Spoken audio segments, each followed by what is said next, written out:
સભ્ય શ્રી બીલીમોરા નગરપાલિકા આ દેસરાનો વિસ્તાર છે અને આ જે પાણી આવી ગયું છે એની અસર રાવલફળિયા,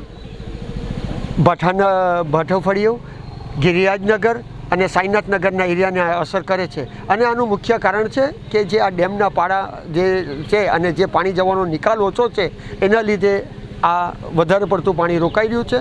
તો એમ ઉપરવાસનું પણ પાણી છે, પણ વધારે મેઇન જે નિકાલ થવો જોઈએ એ પાણીનો નિકાલ ન થતાં પાણીનો ભરાવો થયો છે.